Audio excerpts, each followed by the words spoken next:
The European Commission has published a proposal to establish a European health data space, a multi-billion ambitious program to help ensure that every European citizen can have access to their health data wherever they travel within Europe, and any health professional who sees them with patient consent can access that record.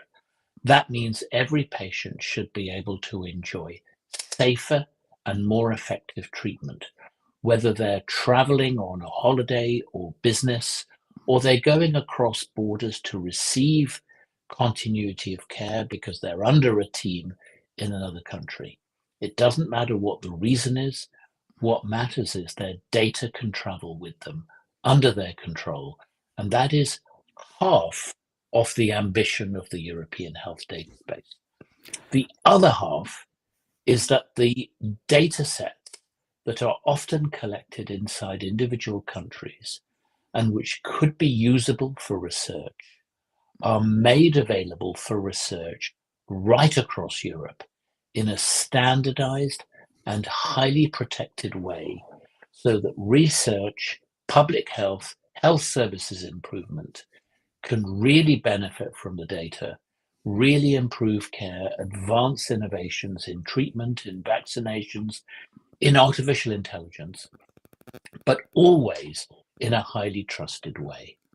This is the double excitement of the European health data space. It's a major opportunity for health data, what are really the concerns that the industry might have in relation to this opportunity? Are we in the same wavelength when we talk about interoperability standards, for instance, and not talking also about security issues when data travels with the patient wherever the patient goes in the EU? It's really important that patients are confident that when their data travels around Europe, with their name, with their date of birth, with their details, because they're receiving healthcare, and it has to be identifiable for that purpose, that it's secure. And these information security measures are already being put in place. A number of countries within Europe already have established secure connections between them. But the additional layer that the European health data space wants to introduce is citizen controls, so that people have a stronger role in determining who within Europe can access their data and for what reason. If they're conscious and alert and awake, they can give their authorization. If they're unconscious, then of course it needs to be an emergency situation, but only by people who deal with emergencies like ambulance crews and emergency departments. But isn't this a challenge, Dipak, for the industry? Are really the tech providers ready for offering such a level of individual degree of control on the data that is circulating around the EU? I think our industry is ready for this. The interoperability standards that are needed have been published, and they're not brand new standards. They've been around for a few years. But I think what we've really missed is a strong market drive to push for their adoption and to give industry a business case for really addressing how they can export and import this data in an interoperable and secure way.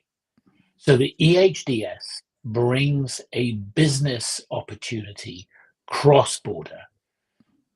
But if you add to that the benefits within borders, when a patient is moving between two cities within a country, they need exactly the same thing. Exactly. So what we're already hearing from member states is that they will take the EHDS approach and reapply it internally as well. So what I hope is that we see European citizens benefiting not only from cross-border, but within border. So really pan-European continuity and safety of care. That will be a dream come true, right? But so I think it's a dream for industry too, because if industry can deliver that, and the capability exists, the technical capability exists, nothing has to be invented, new standards don't need to be created. I think industry will see that the increased connectivity that they offer between systems, between healthcare providers, within and across countries, will stimulate their own market. That's awesome. But Dipak, and let's go to the practical details. So I'm a patient. I go to an hospital. I go to a health center. Is my hospital health center required to do anything in order to become part of this European health data space? Well, yes, I think that the first thing that has to happen is every electronic health record system in every provider has to be capable of importing and exporting data to the European standard electronic health record exchange format. So many of the systems already in place probably can do this today, or they can do it really easily. A few systems might need to be more radically updated to be able to do it.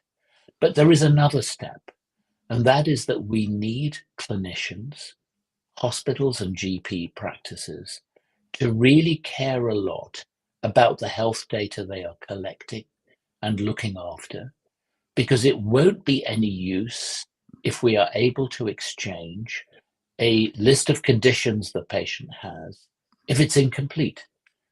It won't help us to exchange an allergy list if half the allergies are missing. So this is not only a technical matter, it's about clinical professionalism and culture. It's about healthcare organizations recognizing and really valuing high quality data across the entire health ecosystem. Data quality is therefore a companion, essential requirement alongside the technical side. Absolutely, absolutely. And we had the Porto Declaration last year from our joint event in Porto. That I believe that we are going to talk more about this declaration in the upcoming event in Ghent.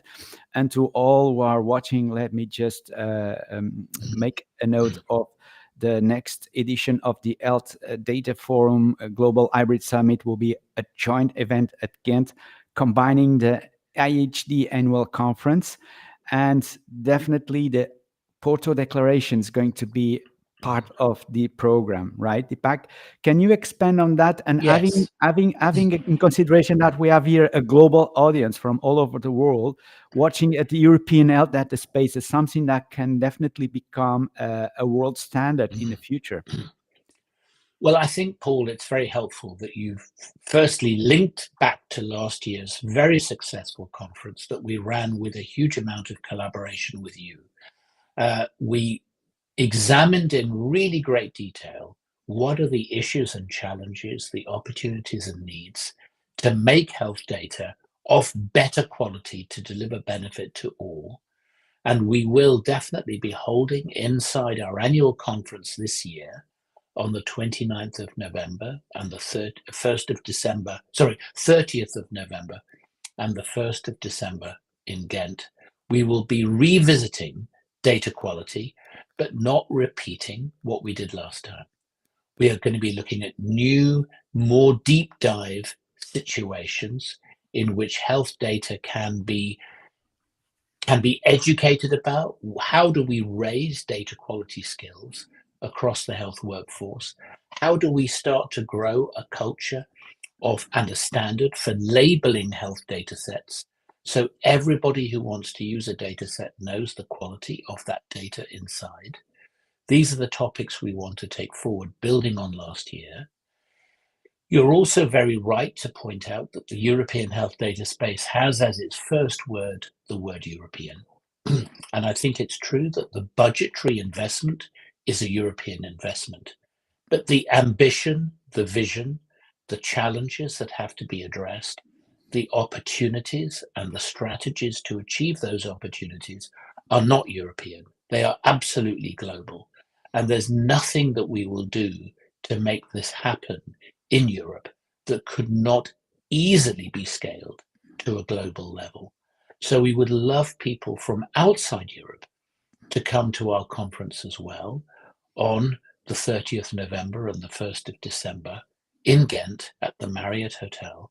Please come and learn all about the European health data space, the importance of interoperability, the importance of data quality, the importance of giving patients and mobile health stronger visibility in the way healthcare is delivered, because we absolutely need that. And that is also a global agenda for healthcare, is to increase patient empowerment, increase digitization. Digital transformation of healthcare is a global mission, a global imperative, especially to help make health systems more COVID resistant for the future. Absolutely. And how about the major theme of this year's conference, trust, Dipak? How do you see trust making really a difference in terms of health data quality? Trust is really important, because the moment we want to look at big data about health, we need the public to really be supportive of that. There are ways in which we can secure the data with information security measures, with anonymization, with aggregation, with federation. So a number of technology measures can be introduced to make the analysis of big data at scale safer. But all of that doesn't matter if people don't trust. And so the concept of trust is not only about whether the measures are technically sound, but whether on a humanistic level, people feel confident. And part of that confidence is, how are we ensuring transparency? How do the public get to know how data is being used, by whom? How do those people account for their use of data? Who is governing this data ecosystem? And then after all that trust, what are the benefits? Did we trust with good benefit, or did we just trust and somebody else is profiteering from the use of our data? How do we really make sure the uses of data deliver back to the people whose data was being used? That is a strong thread through this event. And that's going to be one important reason why, if you are not registered, please look at the website of the European Institute of Innovation through Health Data, and I will be putting here the website in a minute. But just before we go, Dipak, because I know you are busy and extremely busy in the upcoming days preparing for this event in the end of the month of November. How do you see that in a perspective of global health and becoming Europe a region right now, a region that perhaps is leading in terms of health data trust? Could we be exporting trust on health data in a certain way to other regions, like in the Southeast Asia, India, for instance, in South America? How do you see that collaboration happening? I think it's really important that citizen trust is earned by good practices and transparency. And I don't think it matters where in the world you are. You still need roughly the same measures, the same assurances. So the good practices don't really differ. I don't think that we would export European trust to others. I think what we would do is to show how we have tackled it within Europe, learning, of course, from other experiences in the world, but putting them into practice as a showcase and saying these seem to be the good measures that win public support. You may wish to replicate those in other parts of the world, and hopefully they would achieve similar benefits. That's what I hope we see. However, Paul, a really important point, and it's a point about our conference, is that it is not a technical conference. It is not an academic conference. It is a multi-stakeholder conference, because these topics that you and I have discussed are not single stakeholder topics.